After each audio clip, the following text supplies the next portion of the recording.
Yan, okay na.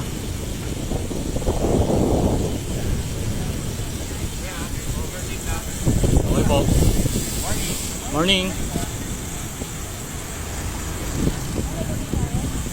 Sige, isa pa.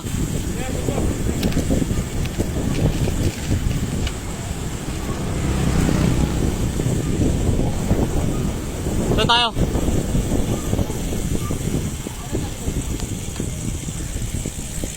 Ayan na, mag-vlog tayo. So, hi guys. Nandito tayo ngayon sa Antipolo. Ito itong kasama ko ngayon. Si Boss Christopher! Ayan. Kitang-kita naman.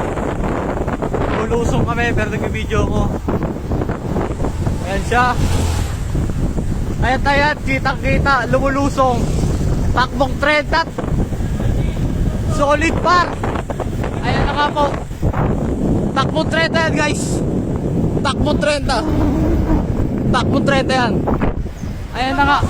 Rumirimate. Takbong 30 yan guys. Kahit pa paano may ensayo. Ayan na, Christopher nag-breakaway. Nag-aero. Hey! Wait! Dito ang videoan. Ayan na nga po. Ayan na. Nagpanggap na bala. Takbong 43 na guys. Nag-video pa din ako. Ayan na nga guys. Ayan na. Nagpanggap na aeroplano. Sheesh! Isang banyup naman dyan. Banyup. Putang ina, masira. Isa pa, hindi nakita. Isa pa. Ayun na nga guys. Kitang kita ang ating sprint na kahit pa paano may ensayo.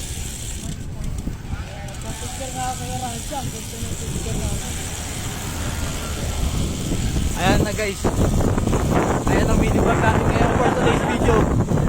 Hindi na wala akong video. Nung una mag-skate bike na ako pero nirabanan ko. Sabi nga ni Coach Mab, sheesh. Ayan na guys. Ang ganda ng mga sceneries. Kitang kita. Napakaganda. Buti hindi ako sumukusahon. Ayan na nga guys. Kitang kita naman.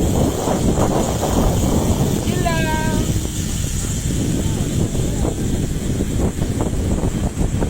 Dahan-dahan lang. Hindi mabidyohan.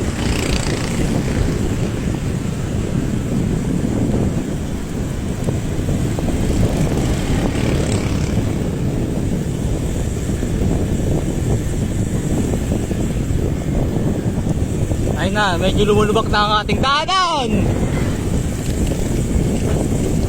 At parang hindi ko nakakayanin ang pag-video. Buti na lang nakinig ako sa sinabi ni Coach Bob. Sheesh. Ayan na, medyo malubak ng daanan natin guys. Ayan na, may mga e-at na malalaki. Ang lalaki ng e-at. At buti na lang kaya iwasan ng ating bike. Uy, ang laki. Ayan na nga guys. Sementado na daan dito guys. Biglang nag-break at dead end. At dito na magtatapos ang ating serye. At nag-iwan tayo ng kataga na sabi ni Rodel, kung hindi mo kaya pigilan ng bike, tumalon ka na.